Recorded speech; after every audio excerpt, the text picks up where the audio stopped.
Hello guys! మేము అంత దూరం మైసూర్ వెళ్ళడానికి గల కారణము జనాలకి అవేర్‌నెస్ కలిగించండి. అసలు ఒరిజినల్ ఆదివాసీ హెయిర్ ఆయిల్ ఎలా తయారు చేస్తారు? ఎక్కడ దొరుకుతుందనే విషయాన్ని జనాలకు తెలియజేయండి అని ఈ హికీ పికీ కమ్యూనిటీ వాళ్ళు మమ్మల్ని మైసూర్‌కి ఇన్వైట్ చేశారు.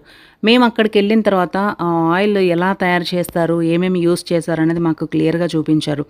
సో, వేరే వేరే యాప్స్‌లలో, ఆన్‌లైన్‌లలో 100 ML, 200 ML by 1 get 1 free అని ఫేక్ ఆయిల్స్ తయారు చేసి జనాలని మోసం చేస్తున్నారు. అది ఫేక్ ఆయిల్ అని తెలియక అది తీసుకొని ఇది యూజ్ చేసి ఇది ఆదివాసీ హెయిర్ ఆయిల్ అనేది ఫేక్ అని చెప్పేసి మమ్మల్ని బ్లేమ్ చేస్తున్నారు. యాక్చువల్‌గా ఆదివాసీ హెయిర్ ఆయిల్ అనేది కర్ణాటక, మైసూర్ ప్రాంతంలో అది కూడా ఓన్లీ హాఫ్ లీటర్ బాటిల్స్‌లలో మాత్రమే దొరుకుతుంది. సో ఫ్రెండ్స్, మీకు ఒరిజినల్ ఆదివాసీ హెయిర్ ఆయిల్ కావాలి అనుకుంటే స్క్రీన్ పైన కాంటాక్ట్ నంబర్స్ ఇచ్చాను. మీరు వీడియో కాల్ చేసి కన్ఫర్మ్ చేసుకోవచ్చు. అలాగే వెబ్సైట్ అడ్రస్ కూడా ఇస్తున్నాను. ఆన్‌లైన్‌లో కూడా పర్చేస్ చేయొచ్చు. ఈ వీడియో ఫుల్ లింక్ కావాలంటే నా యూట్యూబ్ ఛానల్‌లో అప్లోడ్ చేశాను.